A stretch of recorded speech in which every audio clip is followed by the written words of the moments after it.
Hey friends, with you Vishal. Are you watching RD Group of Management Training Academy? Today we will talk about the Ground Handling Regulation in India 2007. The main catalyst for introducing the ground handling policy in 2007 was due to national security concerns.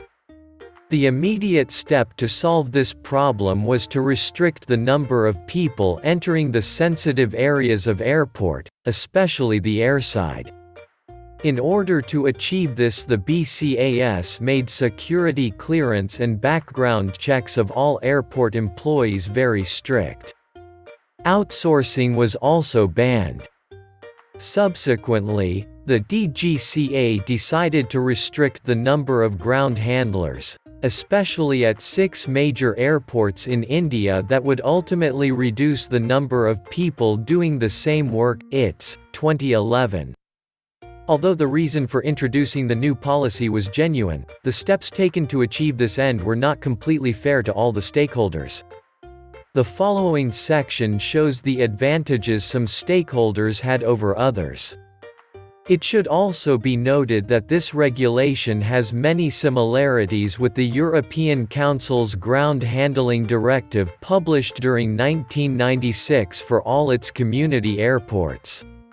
6.1 Highlights of the merits and problems of the new ground handling regulation. 6.1.1 Advantages, benefits to stakeholders.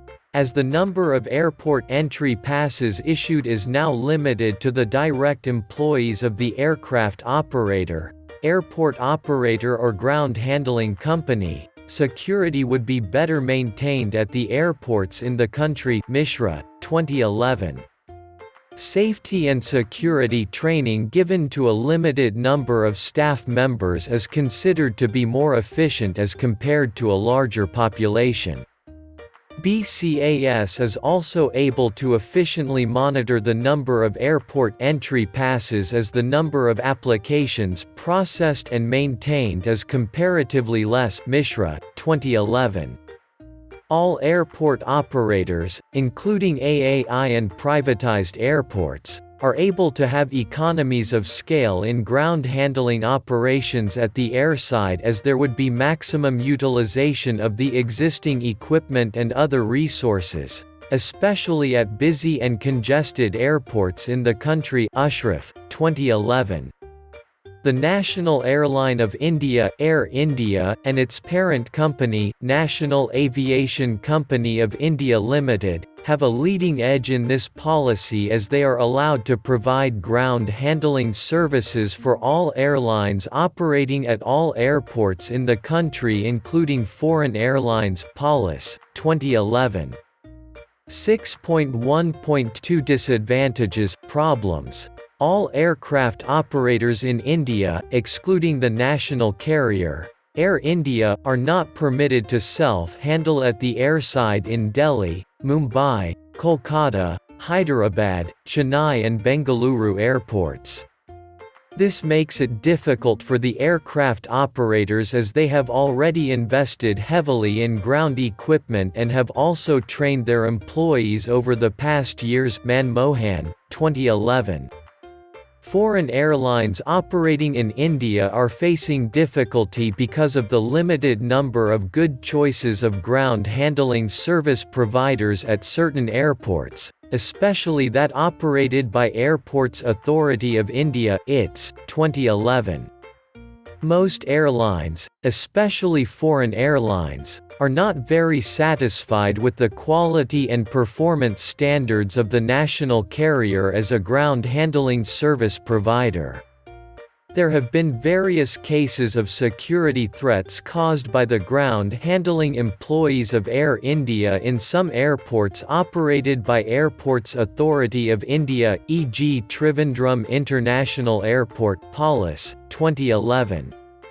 Although the new policy states that the airlines have a choice of 3 ground handling service providers, in reality the Airports Authority of India has asked the airlines to choose from only 2 service providers in airports in South India. the national carrier and its subsidiary, AISATS, or the consortium of Bhadra International India Limited and Novia International Consulting APS Polis, 2011. The policy states that, all concerned agencies shall ensure that state-of-the-art equipment is used and best practices are followed, for ground handling, Gohan, 2007. However, the DGCA hasn't clarified the definition of best practices of ground handling equipment to be used by the all service providers.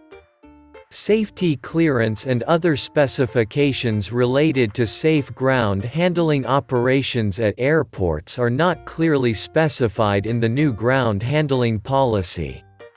The airlines and the airport operators usually set the safety standards.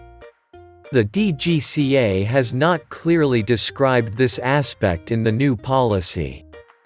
BCAS has issued a circular that requires 13 security functions to be the prime responsibility of the aircraft operator in 2009.